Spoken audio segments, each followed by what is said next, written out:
Bandersnatch is the new film slash episode in the Black Mirror series on Netflix.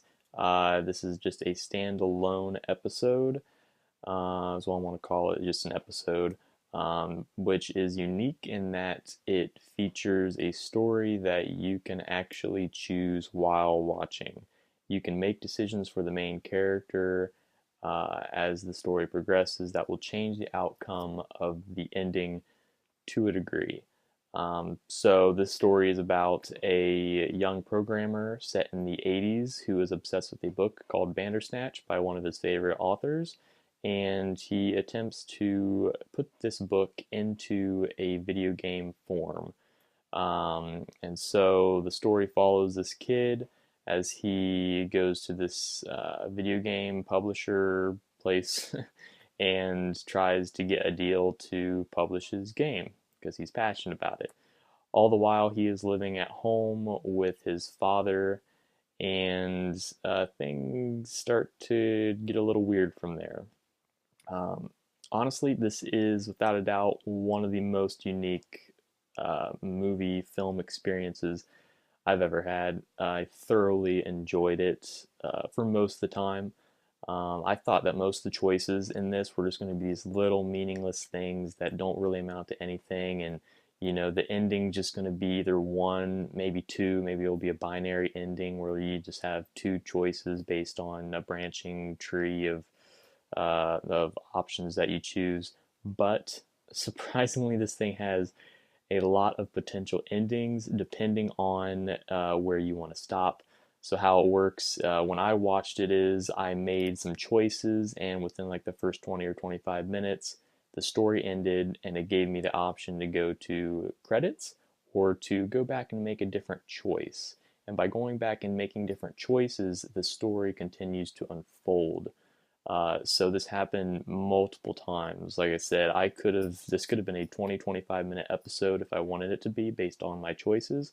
It ended up being over about 2 hours for me, just diving deeper and deeper into the story. And not at one point did I have to go back and restart the entire episode. When the prompt came up of whether I wanted to go to the credits or make a different decision, there were these really nice, very short, like recaps of what had happened, what I had just watched, just so I'm caught up on where I am in the story and what's going on.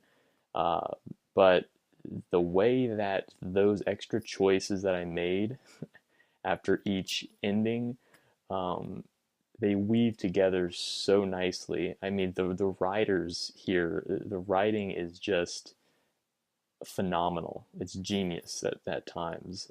There are a few endings that suck, so that's why I kept on going forward. I just won more and more of the story, and I still haven't seen everything that this title has to offer. I heard somewhere that there's like over 4 hours of footage that you can possibly view, with some pieces of it maybe not being ever viewed, just because the choices you make. Some of the scenes that they filmed just might not ever be seen because of just all the branching options here. But other than that, the story it held up. It held up. It wasn't anything really unique. I mean, I've kind of seen things like this in other movies, which you'll see when you watch. But other than that, I can't really say too much about it without spoiling it, just because it's that kind of movie. But yeah, anyways, I don't really have many complaints about this one. It's pretty solid, and I definitely recommend watching it if you're a fan of Black Mirror, if you're a fan of sci-fi, if you're even a fan of a little bit of horror, some horror themes in here, or if you're just a fan like me of narrative choice-based games. This feels very much like one of those, and it was a very pleasant viewing experience. So yeah, I'll give this thing an 8.5. I thought it was very good, not perfect. Some of the endings, I should say, and some of the choices were weird and not as good as others.